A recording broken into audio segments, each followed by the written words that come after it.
What's up, everybody? Like all of you, I kind of fell in love with MCP when I realized what was possible. Essentially, we were looking at Jarvis, right? It could connect to any third-party tool, automate anything in your daily life. So I've spent the past 9 months reading and doing everything I can with MCP. And along the way, I think I found one core issue with the existing solution, and that's tool call selection. And that kind of leads me to my talk today, a different way to think about tool call selection. Because frankly, tool call selection is really hard. I'm sure you've all seen this. You've been using Claude or one of the other MCP clients, you type in a prompt, it doesn't pick the right tool, or more likely, it just doesn't pick a tool at all. I think a great way to illustrate this is in OpenAI's documentation on connectors, they literally say, be explicit, use the Acme CRM connectors, update record tool too, and when needed, include the server label and tool name. That is essentially where we're at today, where the existing solutions want you to type in the tool name directly. My fiance called me last night and asked me what hotel I was staying at. I couldn't even remember that. How am I supposed to remember the exact tool name and MCP server for every single service I'm using? To put a little bit of data behind that, 89%, there's a recent paper called Less is More, Optimizing Function Calling for LLM Execution. And what they found was that there's 89% accuracy with less than 10 tools and a 32% accuracy with 50 or more tools. OpenAI also limits you to 160 tools per call, but overall, the less tools you're sending the LLM, the better it's going to perform. So why is tool selection so hard? The first one is because we like to ship, right? MCP came out, we published a bunch of MCP servers. Quality was but it led to this insane adoption. Everybody was hacking. It kind of felt like the birth of an entirely new platform. And so the downside of that is that the quality of a lot of the MCP servers out there isn't great. The second biggest issue is the context window. So the more you stuff into the context window, the worse performance is. If you're dealing with a lot of the clients Claude, Cursor, they already have giant system prompts. So then you put in a bunch more MCP servers that's just eating up more context. And what ends up happening is the right tools just aren't chosen. So how are people currently solving tool call selection? There's a few different ways. The first is with tool sets. So that's adding a CLI flag to whatever the command or the entry point is, and that'll disable or enable certain tools. Similar kind of ethos to Cursor, where you might enable or disable an MCP server, but I don't think that's a great user experience. Ideally, I can just load in everything and it just works. I don't uninstall apps when I'm done with them. Maybe I should, but I don't think the average person is downloading TikTok, using it for an hour, and then uninstalling it when they're done, re-enabling it after. The next approach is kind of a search-based approach. The GitHub server has an implementation of this. Block has a kind of a great implementation of this, so does Apify. And that's where you essentially can look up what's possible, and I'll talk about this a little bit more. It'll return a set of actions, and then you can go and perform those actions based on that kind of initial search. The third approach is a mixture of both RAG and agentic. So you essentially take all of your MCP server tools, you choose your vector DB of choice, you create all the embeddings, you do cosine similarity on those embeddings to the user prompt. The big issue here is that user prompts often aren't very similar to the underlying tool, and this is something you kind of have to find out through trial and error, is that what most people end up doing then is layering an agent on top of this. They'll take a user prompt, they'll pass that into an LLM, have an LLM break that user prompt down into steps, and then, or tools even, and then they'll match those individual steps up with tools, and then perform the cosine similarity calculation on that.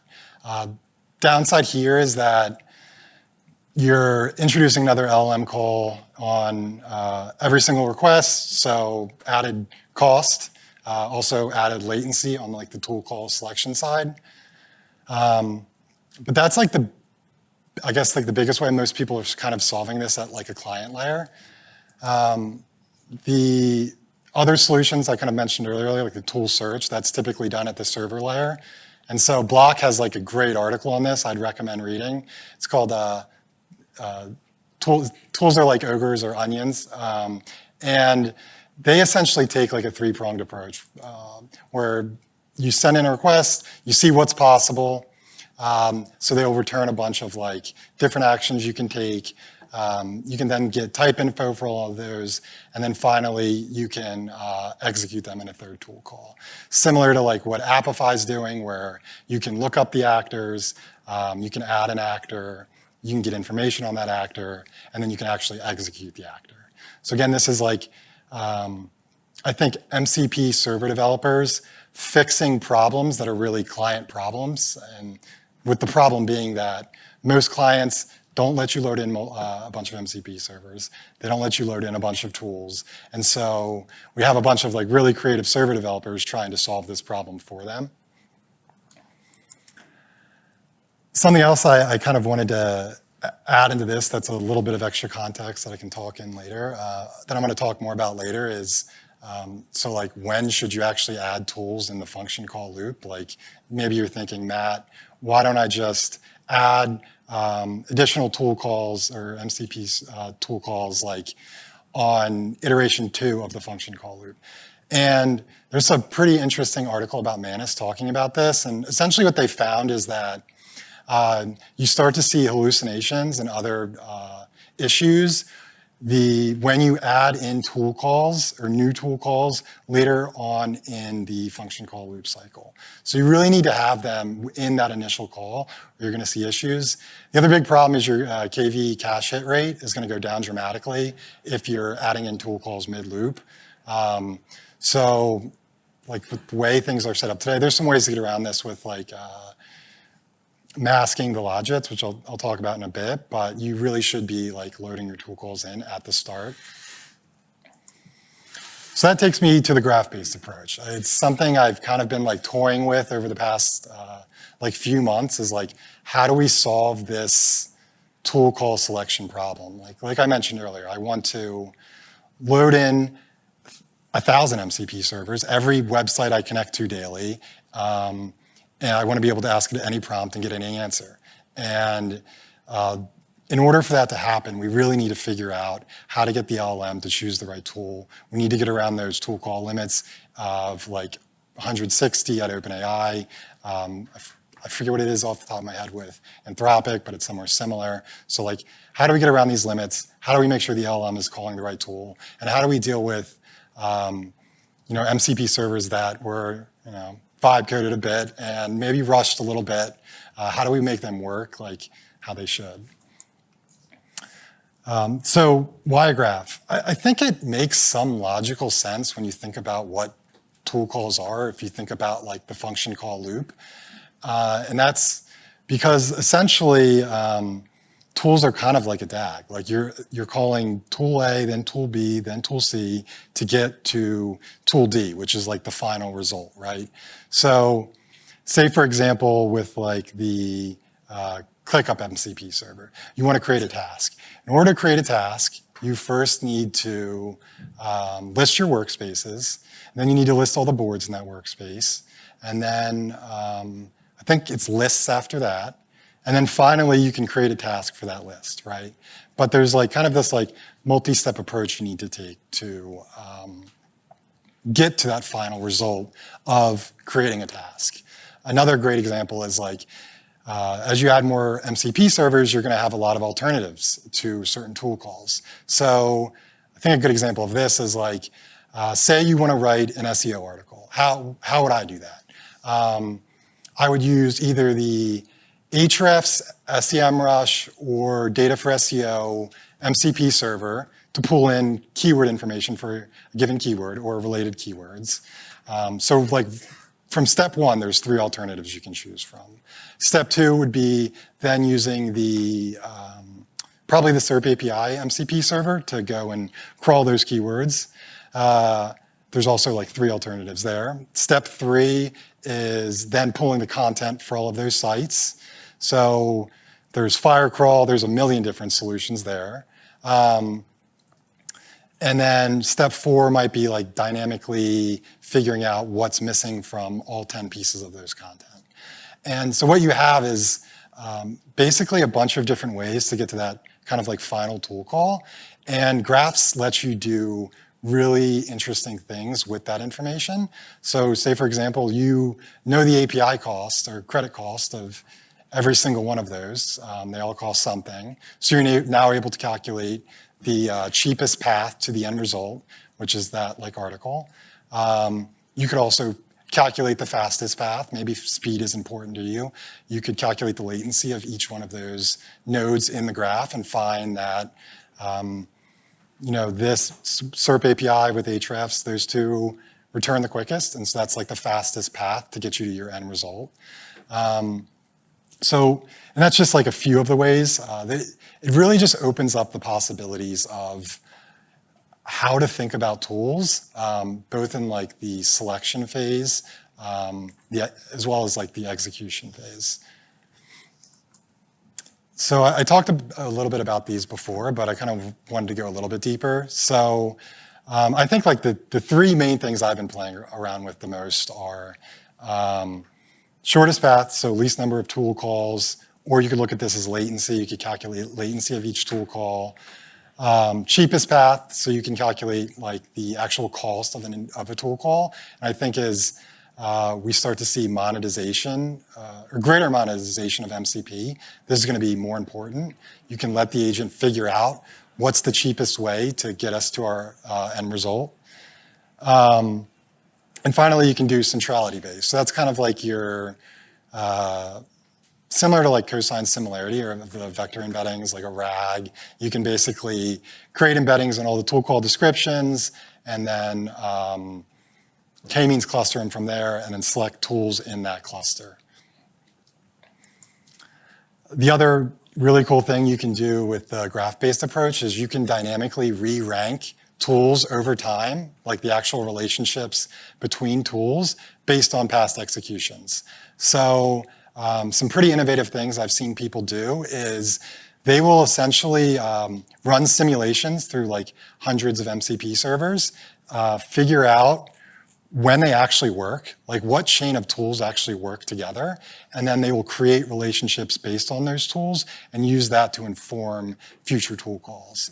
So not only can you kind of use these like selection algorithms to start, but you can also like use future runs use past runs to inform future runs. It's kind of giving like extra context to the selection strategy you're using.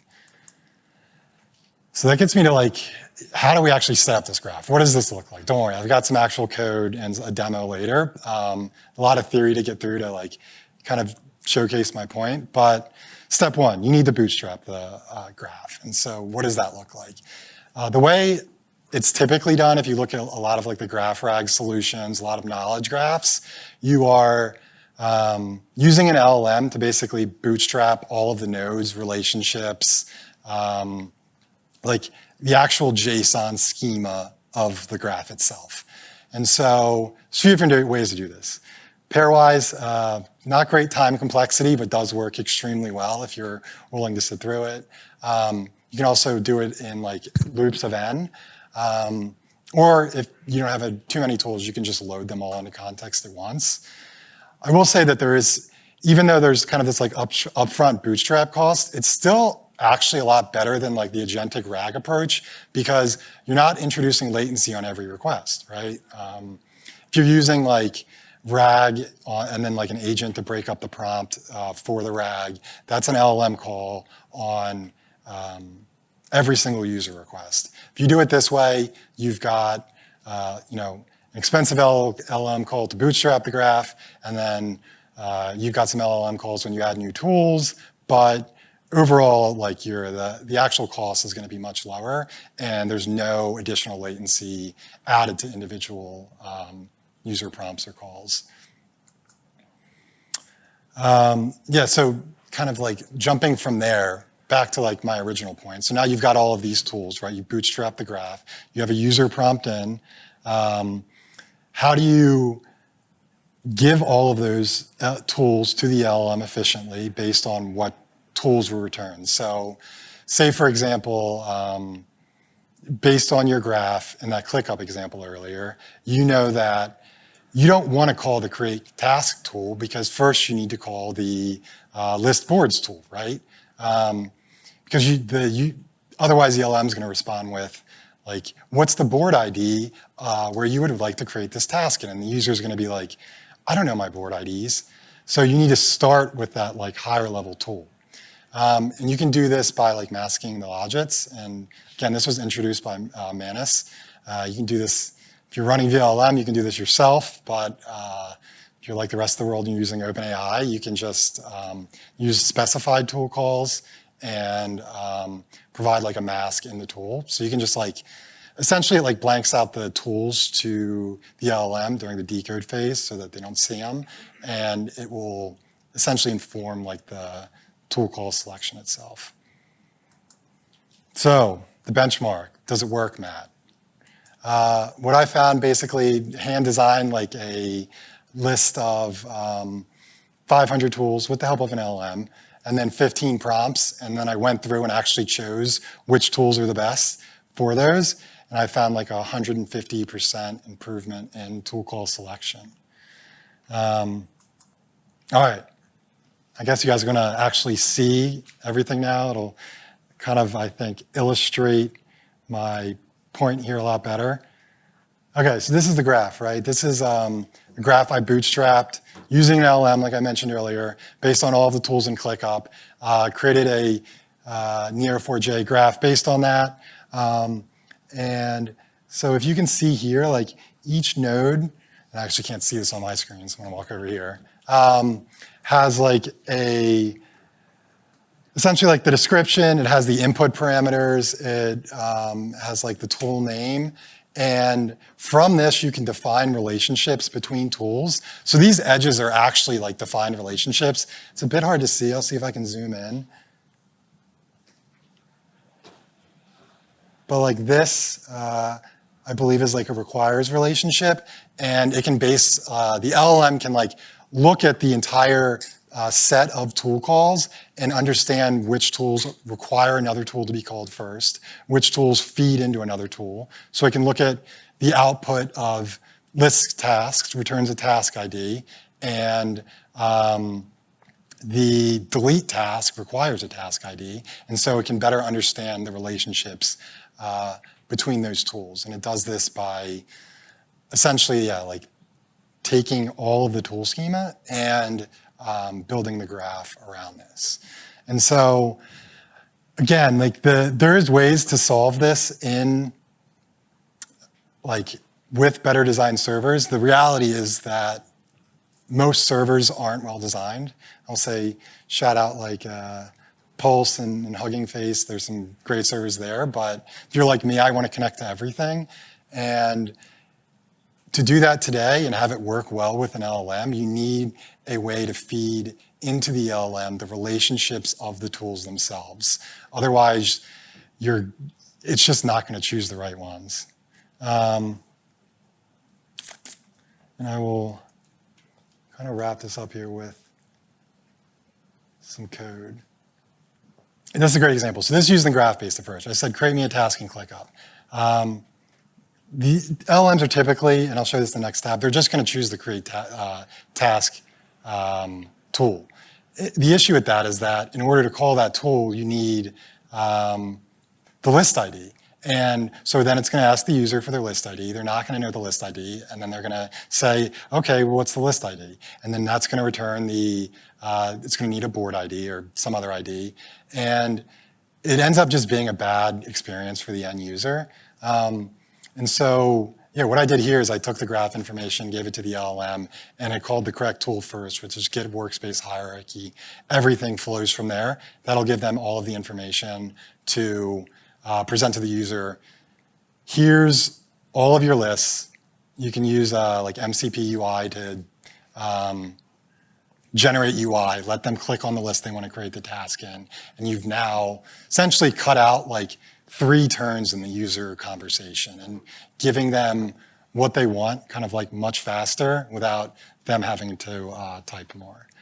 And so I'm just going to show just a little bit about bootstrapping the graph because I think this is one of the more confusing things. But essentially what you're doing is using structured outputs with OpenAI. So I took the ClickUp MCP server, I ran it locally, grabbed all their tools. I then piped that into an LLM, used structured outputs with the Neo4j graph, and had the LLM create all of the nodes, all of the relationships, all of the edges in that graph.